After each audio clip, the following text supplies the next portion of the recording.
Los últimos 60 segundos habían sido muy confusos. Landon seguía en el servicio, negándose a huir de la escena de un crimen que no había cometido. Cuando Sophie se había puesto a observar el cristal de la ventana y a examinar la conexión de la alarma que tenía incorporado, luego había mirado hacia abajo, como midiendo la caída. Con un poco de puntería podría salir de aquí, le dijo. ¿Puntería? Incómodo miró hacia abajo. En la calle, un camión enorme estaba justo debajo del servicio, esperando a que el semáforo se pusiera en verde. La carga iba cubierta con una lona no muy tensa de vinilo. Landon esperaba que Sophie no estuviera pensando lo que parecía estar pensando. Sophie, no pienso saltar. Sáquese el dispositivo de seguimiento de la chaqueta. Desconcertado, Landon rebuscó en el bolsillo hasta que encontró el minúsculo disco metálico. Sophie se lo arrancó de las manos y se acercó al lavado. Cogió una pastilla de jabón y encajó el disco dentro, haciendo presión con los dedos para que quedara fijo. Cuando estuvo bien metido, rellenó el hueco que había abierto con el trozo de jabón sobrante de manera que el dispositivo quedara totalmente oculto dentro de la pastilla.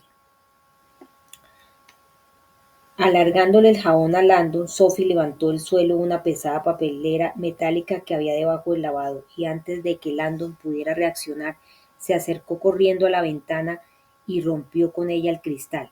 Las alarmas se dispararon y empezaron a aullar con una estridencia ensordecedora. Deme el jabón, gritó Sophie, aunque con aquel ruido apenas se le oía. Landon le pasó la pastilla. Sophie la agarró bien y se asomó a la ventana. El blanco era muy grande y estaba separado solo unos metros del edificio. Cuando el semáforo estaba a punto de ponerse verde, Sophie aspiró hondo y arrojó el jabón a la oscuridad de la noche. La pastilla aterrizó sobre la lona y resbaló un poco antes de detenerse, justo cuando el semáforo se ponía en verde. Felicidades, dijo Sophie, arrastrándolo hasta la puerta. Acaba de escapar del Louvre. Abandonado el servicio, se internaron en las sombras en el mismo instante en que Fachi volvía a pasar. Ahora que la alarma había dejado de sonar, Landon oía el aullido de las sirenas de los coches patrulla, que se alejaban del museo. Fache también había salido corriendo, dejando desierta la gran galería. Hay una escalera de incendios a unos 50 metros de aquí, dijo Sophie, ahora que los guardias están abandonando sus puestos en el exterior del edificio, podremos salir. Landon decidió no decir nada más en toda la noche. Estaba claro que Sophie era mucho más lista que él. Se dice que la historia de la iglesia de Saint-Sulpice es la más rara entre todas las de los edificios de París, construida sobre las ruinas de un antiguo templo dedicado a Isis, la antigua diosa egipcia. La iglesia posee una planta prácticamente idéntica a la de Notre Dame. En esa basílica recibieron las aguas bautismales figuras como el Marqués de Sade o Aldurier, y en ella se casó Víctor Hugo. El seminario anexo cuenta con una historia bien documentada de heterodoxia, y en otros tiempos fue punto de encuentro clandestino de numerosas sociedades secretas. Esa noche la recóndita nave de Saint-Sulpice estaba silenciosa como una tumba, y el único indicio de vida era un débil olor a incienso de la última misa del día anterior. Silas detectó cierta incomodidad en Sor Sadrine mientras le hacía pasar al interior del templo, cosa que no le sorprendió. Estaba acostumbrado a que la gente diera muestras de desconfianza a su presencia.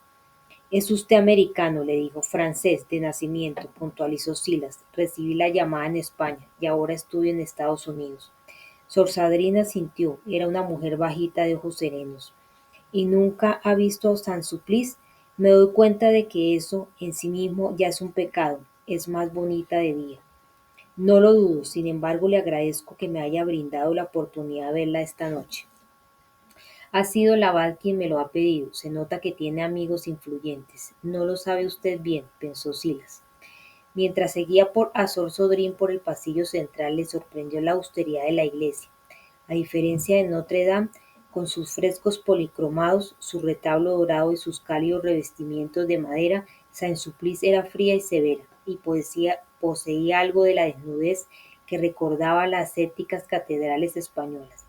La falta de ornamentación hacía que el interior pareciera más espacioso, y cuando Silas alzó la mirada para contemplar el techo apuntado con sus nervaduras, se imaginó que estaba dentro del casco de un barco, pues del revés.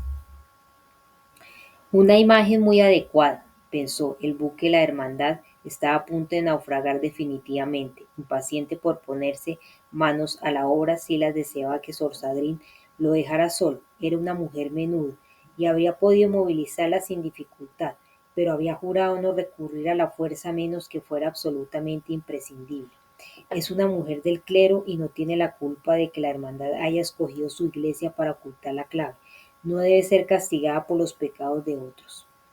No me gusta, hermana, que esté usted despierta a estas horas por mi culpa. No se preocupe, va a estar en París muy poco tiempo y no debía perderse Saint-Sulpice. ¿Son sus intereses más de tipo histórico o arquitectónico? En realidad, hermana, mi interés es espiritual. Ella se rió complacida. Eso se da por descontado. Se lo preguntaba para saber dónde empezar la visita. Silas notó que los ojos se le iban al altar. Oh, no, hace falta que me acompañe. Ella ha sido muy amable. Me las arreglaré solo. No se moleste. No es molestia, insistió. Además, ya estoy despierta. Silas se detuvo. Habían llegado al primer banco y el altar quedaba a menos de 15 metros. Se dio la vuelta y se acercó mucho al pequeño cuerpo de Sor Sadrín y notó que ella retrocedía al mirarle los ojos. No quiero parecer maleducado, hermana, pero no estoy acostumbrado a hacer visitas turísticas en las casas de Dios. ¿Le importaría dejarme un tiempo de recogimiento para poder rezar antes de seguir con la visita? Sor Sadrín vaciló. Ah, sí, claro, le esperaré ahí detrás. Silas le plantó nuevamente la mano en el hombro y la miró. Hermana, ya me siento culpable por haberla despertado. Pedirle que siga despierta me parece demasiado. Por favor, vuelva a la cama. Yo puedo disfrutar solo del templo y salir por mi cuenta. Sor Sadrín no estaba muy convencida. ¿Y está seguro de que no se sentirá abandonado? De ninguna manera. La oración es una dicha solitaria, como quiera. Silas le apartó la mano del hombro. Duerma bien, hermana, que la paz del Señor sea con usted. Y con usted. Sor Sadrín se dirigió a la escalera. Y por favor, asegúrese al salir de que la puerta quede bien cerrada. Lo haré. Silas la vio perderse en el piso de arriba. Acto seguido se arrodilló en el primer banco, notando que el cilicio se le clavaba en la pierna. Dios mío, te ofrezco esta obra que hago hoy. Encorvada en la penumbra que proyectaba el balcón del coro, por encima del altar, Sor Sadrín contemplaba en silencio a través de la balustrada al religioso arrodillado, solo. El súbito temor que invadía su alma le hacía difícil estarse quieta. Durante un fugaz instante se preguntó si aquel misterioso visitante podría ser el enemigo contra quien tanto le habían prevenido, y si aquella noche tendría que cumplir las órdenes que llevaba todos aquellos años esperando poder ejecutar. Decidió seguir allí, en la oscuridad, observando con detalle todos sus movimientos. Emergiendo de las sombras, Landon y Sophie avanzaron sigilosamente por la galería desierta hacia la salida de emergencia. Mientras caminaba, él se sentía como si estuviera intentando resolver un rompecabezas en la oscuridad. La última novedad de aquel misterio era ciertamente preocupante. El capitán de la policía judicial intenta acusarme de asesinato. ¿Cree que es posible que haya sido Fache quien haya escrito el mensaje del suelo? Sophie ni se volvió para responderle. Imposible. Lando no estaba tan seguro. Parece bastante decidido a hacerme parecer como culpable. A lo mejor se le ocurrió que escribir mi nombre en el suelo le ayudaría a defender su caso. La secuencia de Fibonacci, las iniciales, todo ese simbolismo de Leonardo da Vinci de la divinidad femenina, eso es obra de mi abuelo, seguro. Landon sabía que tenía razón, el simbolismo de las pistas encajaba a la perfección, el pentáculo, el hombre del Vitruvio, Leonardo da Vinci, la diosa, incluso la secuencia de Fibonacci, un conjunto simbólico consistente, como dirían los especialistas en iconografía, todo inextricablemente ligado. Y su llamada telefónica de esta tarde, añadió Sophie, me dijo que tenía que contarme algo. Estoy segura de que su mensaje del Louvre ha sido su último intento de explicarme una cosa importante, algo que creía que usted podría ayudarme a entender. Landon frunció el ceño. Diabole Indracon, limala asno. Ojalá entendiera el mensaje, tanto por el bien de Sophie como por el suyo propio. Estaba claro que las cosas no habían hecho más que empeorar desde que había posado los ojos por primera vez en aquellas palabras crípticas. Aquella falsa huida por la ventana del baño no iba a contribuir precisamente a que la opinión que Fache tenía de él mejorara lo más mínimo. No crea que al jefe de la policía francesa fuera a hacerle demasiada gracia descubrir que había estado persiguiendo una pastilla de jabón con intención de detenerla. La puerta tiene que estar por aquí cerca, dijo Sophie.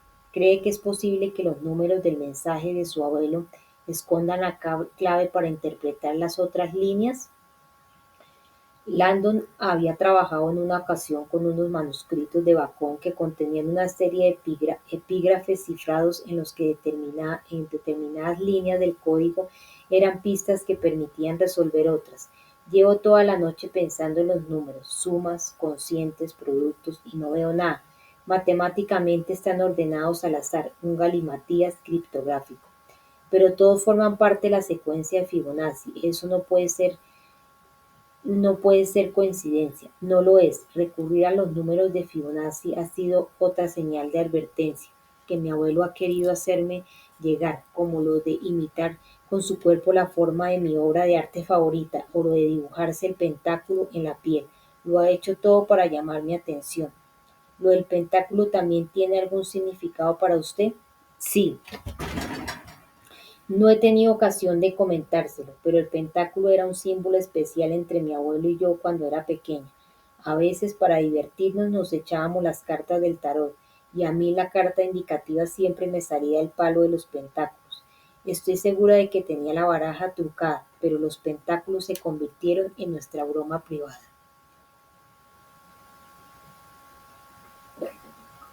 Landon sintió un escalofrío. Jugaban con cartas del tarot. Aquel juego de naipes medieval de origen italiano estaba lleno de símbolos heréticos ocultos a los que había dedicado un capítulo entero en su nuevo libro. Las 22 cartas de la baraja llevaban nombres como la papisa, la emperatriz y la estrella. Originalmente el tarot había surgido como un medio para transmitir ideas prohibidas por la Iglesia. En la actualidad sus características místicas las transmitían las modernas echadoras de cartas. En el tarot, el palo indicativo de la divinidad femenina es el pentáculo, pensó Landon, dándose cuenta de que si Samuel hubiera trucado las barajas para gastarle bromas a su nieta, los pentáculos eran el palo más oportuno. Llegaron a la salida de emergencia y Sophie abrió la puerta con mucho cuidado. No sonó ninguna alarma, el sistema solo se activaba si se abría desde fuera. Guió a Landon escaleras abajo en dirección a la planta inferior cada vez más deprisa. Su abuelo se interesó, él intentando seguir su ritmo, cuando le habló del pentáculo, le mencionó el culto a la diosa o le dio a entender que tuviera algún tipo de resentimiento hacia la Iglesia católica. Sophie negó con la cabeza. A mí me interesaban más sus aspectos matemáticos, la divina proporción, el phi, la secuencia de Fibonacci, esas cosas. Landon se sorprendió. ¿Su abuelo le hablaba del número phi? Claro, la divina proporción, sonrió con falsa modestia. En realidad muchas veces decía en broma que yo era medio divina, ya sabe, por las letras de mi nombre. Landon se quedó un momento pensativo, después masculló algo en señal de asentimiento. Sophie. Seguían bajando por la escalera, y Landon se concentró en el phi. Estaban empezando a darse cuenta de que las pistas de Samuel eran más coherentes de lo que en un principio había supuesto. Da Vinci, la serie de Fibonacci, el pentáculo. Por increíble que pareciera, todas esas cosas estaban relacionadas mediante una idea tan básica de la historia del arte que Landon dedicaba muchas clases a exponerla. El número phi se sintió una vez más en Harvard, de nuevo en su clase de simbolismo en el arte, escribiendo su número preferido en la pizarra, 1,618. Landon se dio la vuelta para contemplar la cara expectante de sus alumnos. ¿Alguien puede decirme qué es este número? Uno alto, estudiante de último curso de matemáticas, que se sentaba al fondo, levantó la mano. Ese es el número phi, dijo pronunciando las consonantes como una F. Muy bien, Stetner, aquí os presento a phi, que no debe confundirse con pi, añadió Stetner con una sonrisa de suficiencia. El phi, prosiguió Landon, 1,618 es un número muy importante para el arte. ¿Alguien sabría decirme por qué? Stetner seguía en su papel de gracioso. ¿Porque es muy bonito? Todos se rieron. En realidad, Stetner vuelve a tener razón. El phi suele considerarse como el número más bello del universo. Las carcajadas cesaron al momento, y Stetner se incorporó orgulloso. Mientras cargaba el proyector con las diapositivas, explicó que el número phi se derivaba de la secuencia Fibonacci, una progresión famosa no solo porque la suma de los números precedentes equivalía al siguiente, sino porque los cocientes de los números precedentes poseían la sorprendente propiedad de tender a 1,618, es decir, al número phi. A pesar de los orígenes aparentemente místicos de Phi, prosiguió Landon, el aspecto verdaderamente pasmoso de ese número era su papel básico en tanto que molde constructivo de la naturaleza. Las plantas, los animales e incluso los seres humanos poseían características dimensionales que se ajustaban con misteriosa exactitud a la razón de Phi a 1. La ubicuidad de Phi en la naturaleza, añadió Landon apagando las luces, trasciende sin duda la causalidad, por lo que los antiguos creían que ese número había sido predeterminado por el creador del universo. Los primeros científicos bautizaron el 1,618 como la divina proporción. Un momento, dijo una alumna de la primera fila, yo estoy terminando biología y nunca he visto esa divina proporción en la naturaleza. Ah, ¿no? Respondió Landon con una sonrisa burlona. ¿Has estudiado alguna vez la relación entre machos y hembra en un panal de abejas? Sí, claro, las hembras siempre son más, exacto. ¿Y sabías que si divides el número de hembras por el de los machos de cualquier panal del mundo, siempre obtendrás el mismo número? Sí, sí, el phi. La alumna ahogó una exclamación de asombro. No es posible. Sí es posible, contratacó Landon mientras proyectaba la diapositiva de un molusco espiral. ¿Reconoces esto?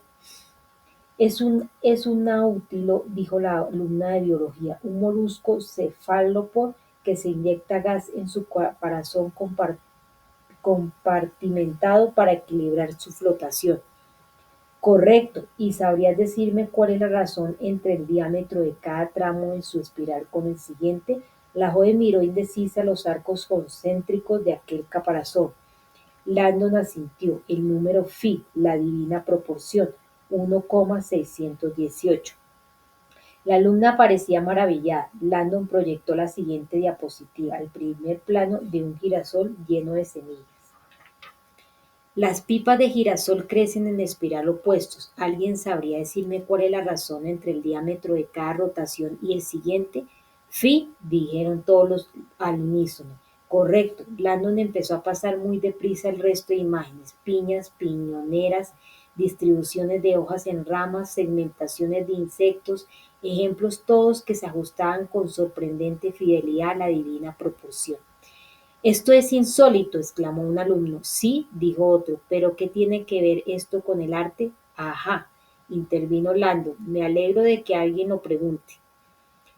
Proyectó otra diapositiva de un pergamino amarillento en el que aparecía el famoso desnudo masculino de Leonardo da Vinci, el hombre del Vitruvio, llamado así en honor a Marcus Vitruvius, el brillante arquitecto romano que ensalzó la divina proporción en su obra de arquitectura. Nadie entendía mejor que Leonardo la estructura divina del cuerpo humano. Había llegado a exhumar cadáveres para medir las proporciones exactas de sus estructuras óseas. Fue el primero en demostrar que el cuerpo humano está formado literalmente de bloques constructivos cuya razón es siempre igual a phi. Los alumnos le dedicaron una mirada escéptica. ¿No me creéis? Les reto Landon. Pues la próxima vez que os duchéis, llevaros un metro al baño. A un par de integrantes del equipo de fútbol se le escapó una risa nerviosa. No solo vosotros, cachas inseguros, cortó Landon, sino todos, chicos y chicas. Intentadlo. Medid la distancia entre el suelo y la parte más alta de la cabeza y divididla luego entre la distancia que hay entre el ombligo y el suelo. ¿No adivináis qué número os va a dar? ¿No será el phi? Exclamó uno de los deportistas incrédulo. Pues sí, el phi. 1,618. ¿Queréis otro ejemplo? Medidos la distancia entre el hombro y las puntas de los dedos y divididla por la distancia entre el codo y la punta de los dedos. Otra vez phi. ¿Otro más? La distancia entre la cadera y el suelo dividida por la distancia entre la rodilla y el suelo. Otra vez phi. Las articulaciones de manos y de pies, las divisiones vertebrales. Phi, fi, amigos y amigas, todos vosotros sois tributos andantes a la divina proporción.